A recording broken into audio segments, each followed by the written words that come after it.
आपटे हे पैसे घ्या आणि आपल्यातला हा विषय आता संपलाय. नाही नाही नाही, एक मिनिट पैसे द्या परत. पैसे परत द्या. काय सांगतो मी. फोन दे तुझा.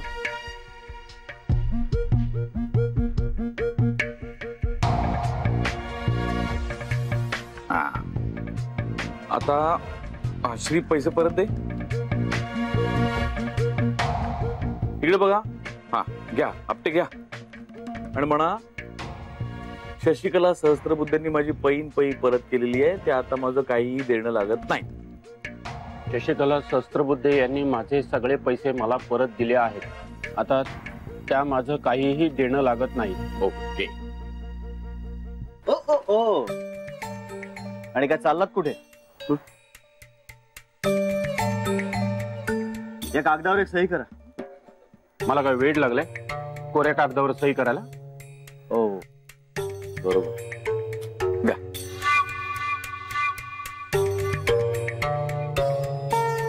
वा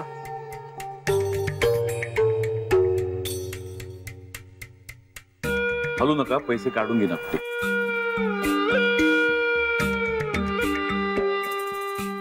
या लिहिले करा सिंग.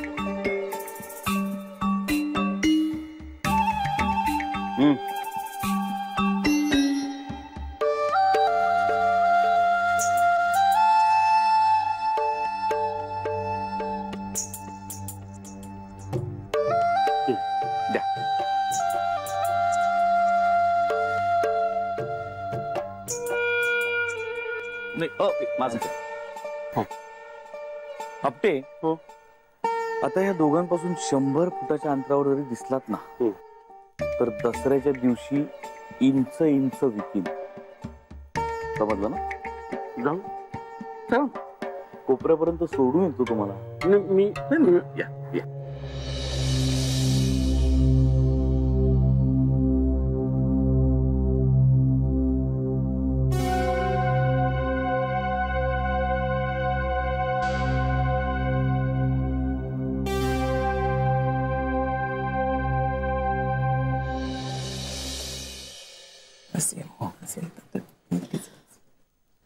आई खायला बसूया सगळेजण आपण.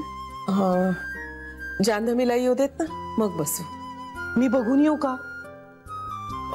मला वाटतं आपण थोडा वेळ थांबूया. ठीक आहे.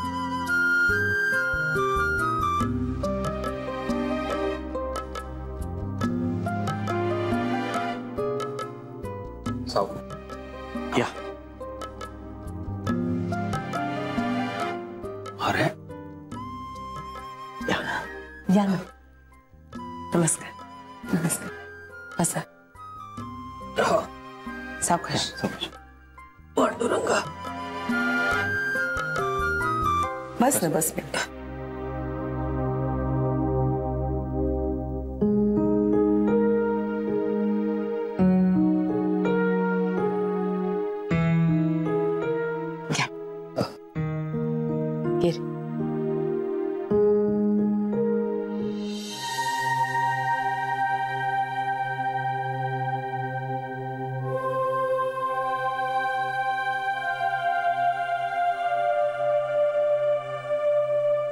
चहा घ्याल की सरबत? नाही नको काहीच. असं काय काहीतरी या ना. नर्मदा चहा टाक ना.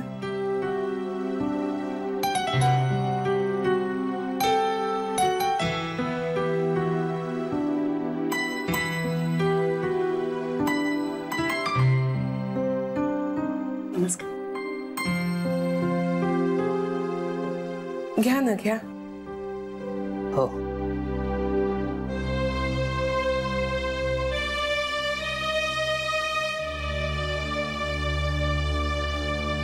पिंट्या कसा आहेस?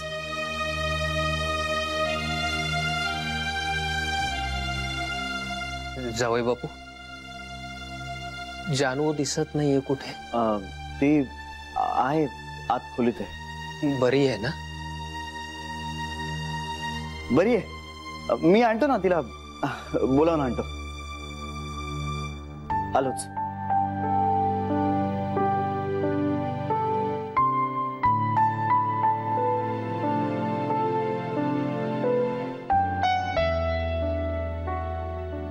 बाकी सगळं ठीक आहे ना? हो. असं का विचारलं? नाही, तुम्ही सगळे खूप शांत शांत दिसताय म्हणून म्हटलं. आम्हाला वाटलं होतं की घरात कार्य असल्यासारखी गडबड असेल. नाही हो, घरातल्या घरातच केलंय ना, गडबड कसली.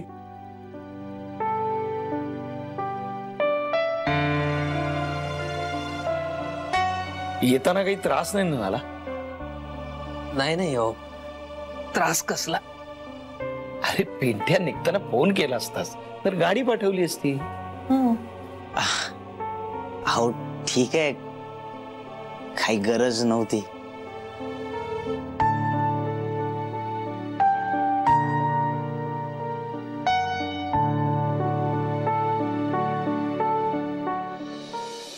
हे काय केलं मी? एक चूक लपवण्यासाठी दुसरी चूकच केली. आईला वाचवण्यासाठी का होईना पण शेवटी खोटच बोलले. घरच्यांशी खोटं बोलले. ज्यांनी माझ्यावर, माझ्या शब्दांवर विश्वास ठेवला त्यांच्याशी खोटं बोलले. पण खरं तरी कसं बोलणार होते? काय वाटलं असतं सगळ्यांना आईबद्दल? त्यांचं काय मत झालं असतं तिच्याबद्दल? नाही, काही झालं तरी माझी आई आहे ती. तिच्याबद्दल इतरांचं मत बरंच असावं असं वाटतं मला. आई काही फक्त मला त्रास देण्यासाठी अशी नाही वागत, तो स्वभाव आहे तिचा. एरवी आईने कधीच मला सावत्र वागणूक दिली नाही. तिच्याच्यानं होईल तसं तसं वाढवलंय तिने मला.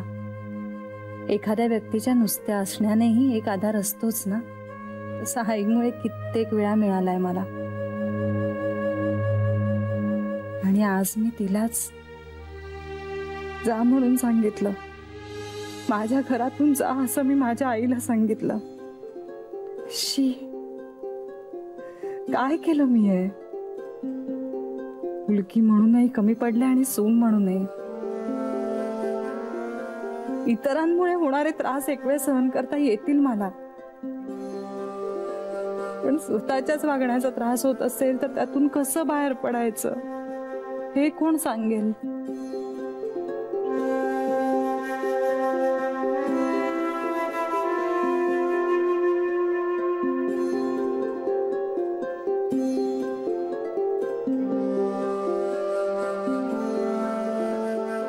जानवी,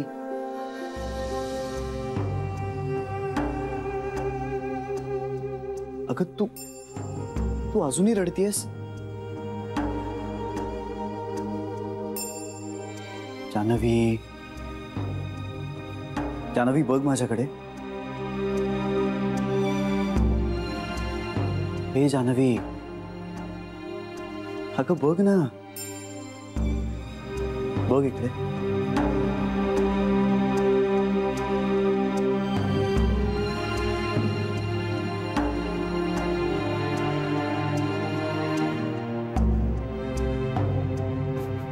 काय झालंय?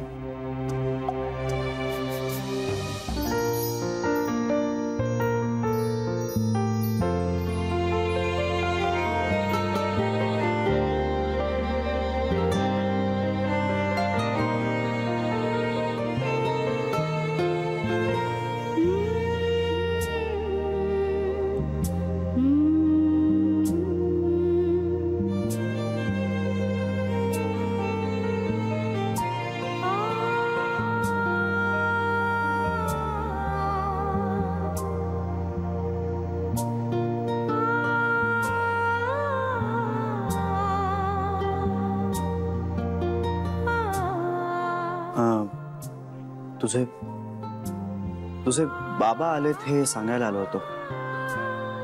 बाबा? हो. ए जानवी, असा चेहरा घेऊन नको जाऊस बाबांसमोर. डोळे पुस.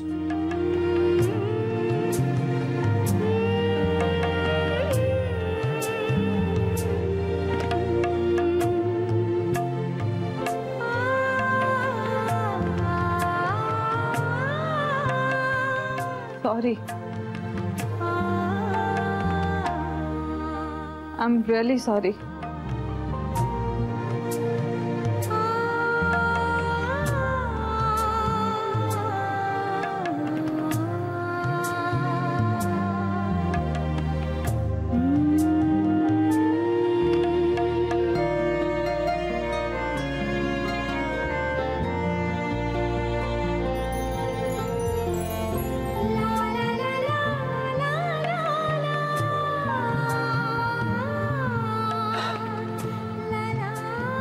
Happy anniversary Janvi.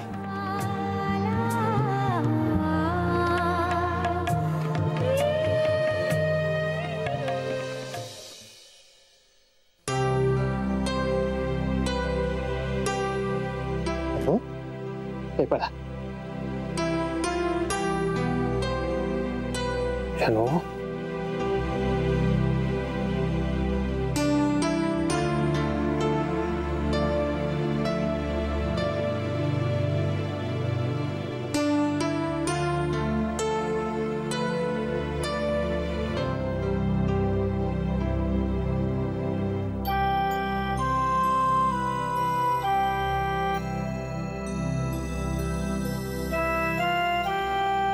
बाबा तुम्ही बसा ना. नाही बाळा, खूप वेळ झालाय. निघू आता आम्ही. तुझी आई आली की.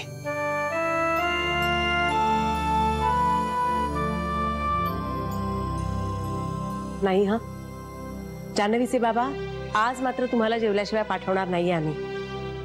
खरंच थांबा ना. आपण कधीच एकत्र वेळ घालवलेला नाहीये. जेवणाच्या निमित्तानं गप्पा होतील छान. नाही, तुमच्या आग्रहाचा मान ठेवायला आवडलं असतं आम्हाला, पण आज नको. खरंच नको. म्हणजे आज मी केवळ जावई बापू आणि जानूला आशीर्वाद देण्यासाठी इथे आलोय. शिवाय जानूच्या आईलाही घरी घेऊन जायचंय, त्यामुळे आज नको. खरंच नको.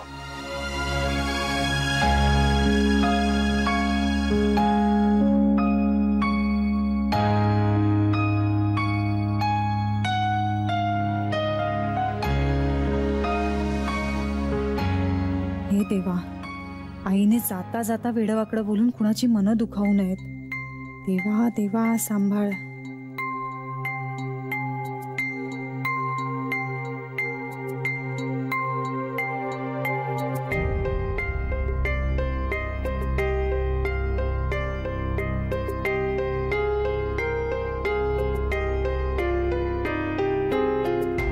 येते हा भागीरथी मॅडम. हो, असं अचानक का? येताना कुठे विचारून आले होते, मग आता जाताना जाऊ का असं कसं विचारणार? विचारायचा प्रश्नच येत नाहीये. आज श्री आणि जान्हवीची अॅनिव्हर्सरी आहे. एवढा आनंदाचा दिवस. आजचा दिवस तरी राहा. नको, खरंच खूप झाला पाहुणचार. आणि लेकीच्या सासरी किती दिवस राहायचं अजून? आता परवानगी द्या. तुम्हाला असं वाटतंय का की त्या आपट्यांच्या बोलण्यामुळे आम्ही नाराज झालो? तर तसं काही नाहीये. बाहेरच्या माणसांपेक्षा आपल्या माणसांवर आम्ही जास्त विश्वास ठेवतो. जान्हवीवर आमचा पूर्ण विश्वास आहे. त्या आपट्यांचं बोलणं आम्ही मनावर नाही घेतलंय. तुम्ही थांबा. खरंच तुम्ही सगळेच थांबा. खरंच थांबा. मी तर म्हणतो आता दिवाळी एकदम तोंडावर झाली आहे, तर इथेच साजरी करा ना. अहो नाही, खरंच आम्ही खूप भारावून गेलोय तुमच्या या आग्रहामुळे. पण नका आता आग्रह करू. काही काही रूढी परंपरा जाता जात नाहीत मनातून. लेकीच्या सासरी राहणं नाही म्हटलं तरी नाही पटत मनाला.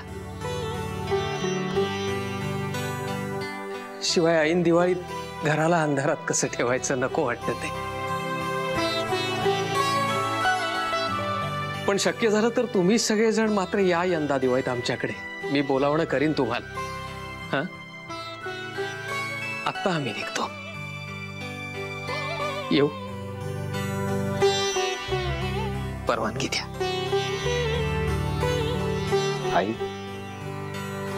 निघूया.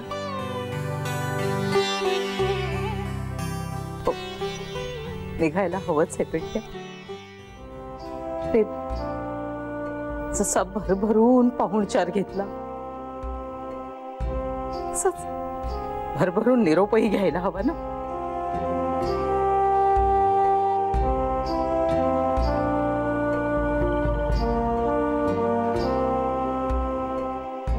हौस फिटली माझी श्रीमंत घरात राहण्याची. असलं वैभव, हे ऐश्वर्य लहानपणापासून ना मी फक्त स्वप्नच बघत आले. वडिलांकडे 18 विश्व दारिद्र्य, माझं शिक्षण इयत्ता 7वी.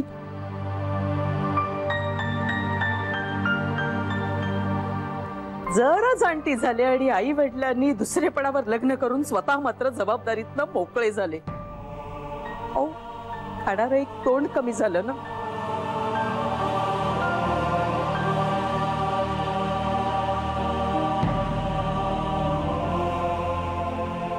तेव्हाही जाणवत होतं, कळत होतं पैशाचं सोंग कसं आणणार, नाही का. ते तरी दुसरं काय करणार होते. त्यांच्याकडेही पैसा नव्हता. काय करतील ते बिचारे. तुम्हाला सांगते, खूप वाटायचं श्रीमंत माणसाशी लग्न व्हावं आपलं. लग्न झालं आणि बायको होण्याच्या आधीच जानूची आई झाली. मुलीची जबाबदारी काय असते हे कळण्याच्या आधीच जबाबदारी अंगावर येऊन पडली.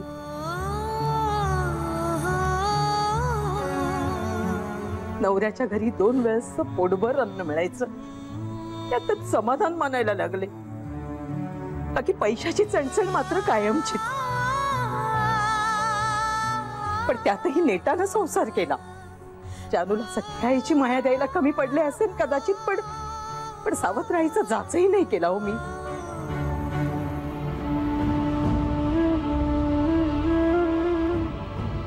पण तुम्हाला सांगते भागीरथी मॅडम, या हातांना ना यशच नाही हो, यशच नाहीये.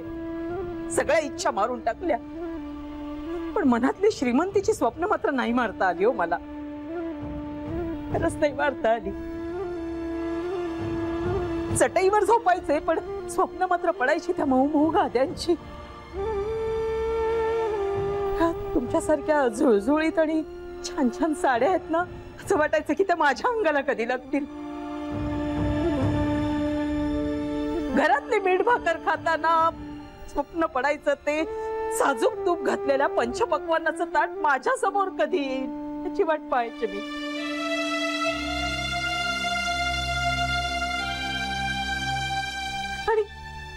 आणि मी तुमच्याकडे आले आणि त्या सगळ्या माझ्या इच्छा आकांक्षा मी पूर्ण करून घेतल्या.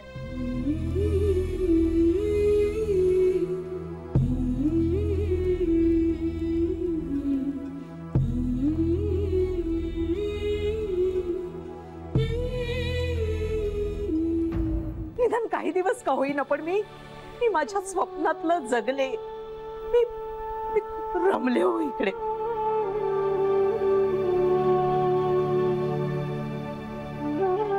तुम्हाला सांगते भागीरथी मॅडम, आता या क्षणी जरी मला तिरडीवर जावं लागलं ना तरी चालेल मला. खरंच हौस पेटली हो माझी, खरंच पेटली.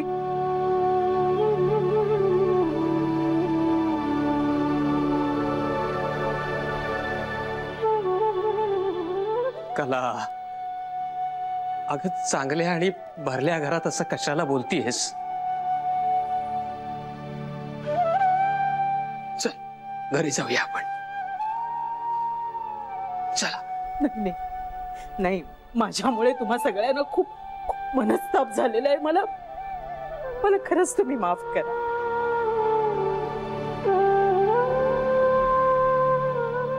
तू एकटीच कशाला मागतेस? माझंही चुकलंच आहे की नवरा म्हणून तुझ्या अपेक्षा पुऱ्या करण्यात कमी पडलोच आहे की मी. केवळ श्रीमंतीतच सगळं काही सुख नसतं हे तुला समजावण्यात कमी पडलो. आपली मुलं चांगली आहेत, धडधाकट आहेत, ही फार मोठी भाग्याची गोष्ट असते हे तुला समजावण्यामध्ये कमी पडलो.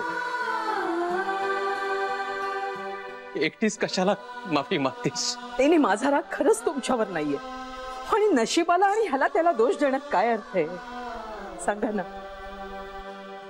आता ह्या आई आजींनी आपल्या स्वकर्तृत्वावर एवढा मोठा व्याप उभा केलास ना, मला जमलं असतं का ते? नाही हो, नाही, मला खरंच जमलं नसतं. माझ्याकडे शिक्षण नाही, न बुद्धी, न कर्तृत्व. हो, मनोरे बांधायला काय, तसे कितीही बांधू हो आपण, ती उभारण्याची धमक होती का माझ्यात? नाही नाही, उलट तुम्ही सगळ्यांनीच मला वेळोवेळी समजून घेतलं.